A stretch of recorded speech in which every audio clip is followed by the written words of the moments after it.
La fièvre électorale monte d'un cran. Entre discours de développement et promesses sociales, les candidats se livrent à une bataille d'idées. Bienvenue dans votre journal de campagne sur Africa 24.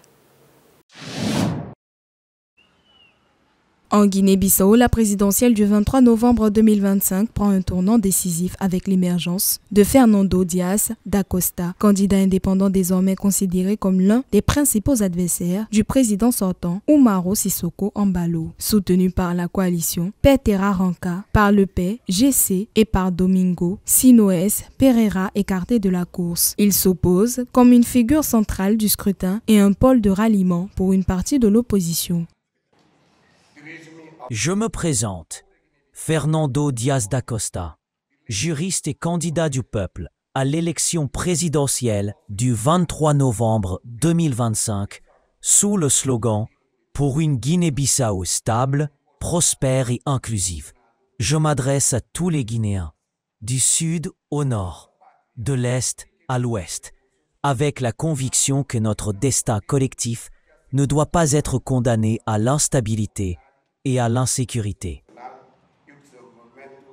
Fernando Dias da Costa fonde sa campagne sur une promesse forte, restaurer l'ordre constitutionnel et ramener la stabilité institutionnelle dans un pays régulièrement secoué par les crises politiques. Son programme, axé sur la consolidation de la paix, la création d'emplois, la modernisation des infrastructures et le renforcement des services publics, séduit une population en quête d'apaisement et de perspectives économiques. Le candidat entend dépasser les clivages partisans pour incarner une alternative consensuelle. Après réflexion et consultation avec un large groupe de citoyens, j'ai décidé de me présenter à la présidence, conscient des profondes difficultés que notre pays a traversées au cours des 5 dernières années. C'est avec ce courage, cette détermination et cette capacité de leadership que j'accepte d'être le candidat du peuple. Je m'engage à remporter les élections et à exercer la fonction de président de la République. Se présentant comme l'héritier des idéaux d'Amilcar Cabral et de Kumba Yala, Dias da Costa mobilise particulièrement la jeunesse et consolide sa crédibilité auprès des militants historiques. Son discours fédérateur, son indépendance politique et son ascension rapide sur la scène nationale font de lui une figure incontournable. De cette élection, il porte l'ambition de réconcilier la nation et d'ouvrir une nouvelle étape. Le gouvernement de Bissau-Guinée mise sur une transformation en profondeur de son secteur énergétique avec le lancement du projet régional d'accès à l'énergie, le PRAE, présenté le 7 novembre 2025 par le président Umaro Sissoko Embalo dans le cadre de son manifeste pour les élections générales du 23 novembre 2025. Ce programme prévoit l'extension de 1800 km de réseau moyenne tension. Un chantier d'envergure dont la mise en service est annoncée pour juin 2026 avec l'ambition de renforcer un système électrique encore marqué par une faible couverture et d'importantes défaillances. Bissau, normalement, avait besoin de 31 mégawatts pour illuminer. Mais grâce à la connexion avec le barrage de Caleta en Guinée, 4 grands faisceaux ont été mis en place à Mansowa pour avoir toute la côte ouest, au nord également et à l'est. Et cela permettra de prendre en charge la connexion du monde rural à l'énergie et surtout l'énergie propre, puisque ça vient du barrage. Cette initiative s'inscrit dans une stratégie globale de modernisation de l'infrastructure énergétique au cœur des priorités du chef de l'État. Le PRAE doit permettre d'améliorer l'accès des populations à une électricité plus fiable, mais aussi d'ouvrir la voie à une intégration régionale accrue. Le projet représente un tournant pour un pays où les coupures sont fréquentes et où la capitale Bissau dépend encore largement de solutions transitoires. Une centrale thermique d'un côté et de l'autre jusqu'en janvier 2025, un navire turc assurant une partie de la production en mer. Ensuite, il y a la construction de photovoltaïques ici à Bissau pour renforcer le système qui est sur place et également à Boulama dans l'archipel des Bijagos. En somme, c'est un vaste programme dont à peu près un tiers a déjà été exécuté. Il reste maintenant à donner une certaine confiance aux investisseurs, que ce soit aussi des partenaires sur le plan régional avec la BOAD sur le plan continental avec la BAD et également avec certaines banques arabes.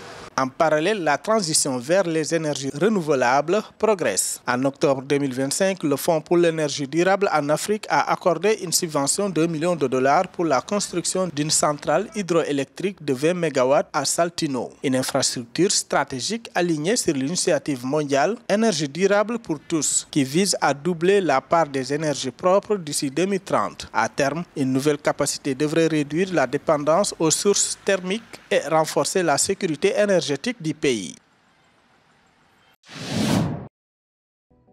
La Guinée-Bissau possède l'un des patrimoines naturels les plus riches de l'Afrique de l'Ouest. Ses écosystèmes mangroves, forêts, zones humides, savanes et espaces marins jouent un rôle essentiel pour la biodiversité, la sécurité alimentaire et la résilience climatique. Environ 26,4% du territoire est classé en aire protégée, ce qui témoigne de l'importance écologique du pays.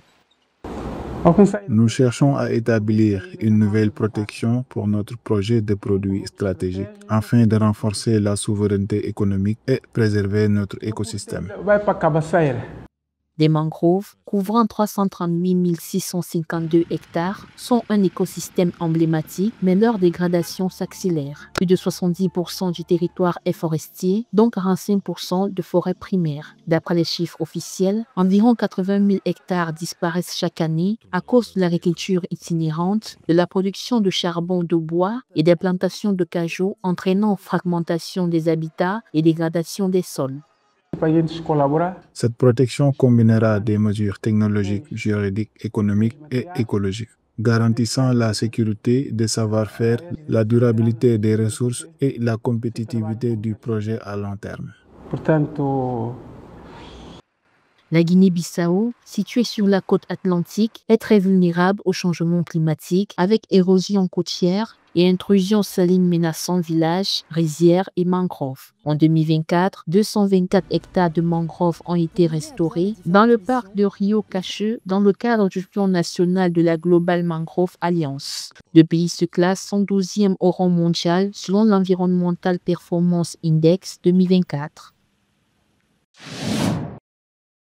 Alors que la Guinée-Bissau se prépare à élire son président le 23 novembre 2025, le sort de la région centrale de Kinara s'impose comme un enjeu majeur. Majoritairement peuplée par les Béafada, elle bénéficie d'un dynamisme économique autour de Bouba, notamment grâce à la pêche artisanale et aux cultures de riz, maïs et arachides, mais reste lourdement freinée par de sévères lacunes en infrastructures. La région de Kinara, à l'instar du reste du pays, manque d'infrastructures adéquates, notamment de routes, de centres de santé, de ports, d'écoles et de conditions de services appropriées. Les autorités administratives de la région de Kinara insistent sur l'urgence des besoins, absence d'hôpital dans la capitale régionale, routes impraticables, ports insuffisants et manque de centres scolaires. Ces défis exigent une intervention urgente de l'État pour améliorer les conditions de vie et protéger les ressources naturelles. Nous avons besoin d'une intervention urgente de l'État pour faire avancer les choses en tenant compte des besoins de la population et des défis de développement.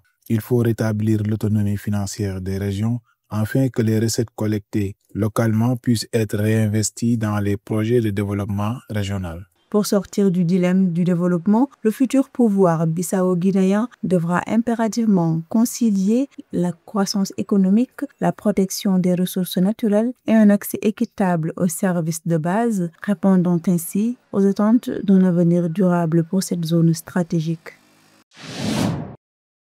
Merci d'avoir suivi ce numéro. La campagne se poursuit sur le terrain. Ne manquez rien des prochains reportages et débats électoraux sur les antennes d'Africa 24, l'application MyAfrica 24 et nos réseaux officiels.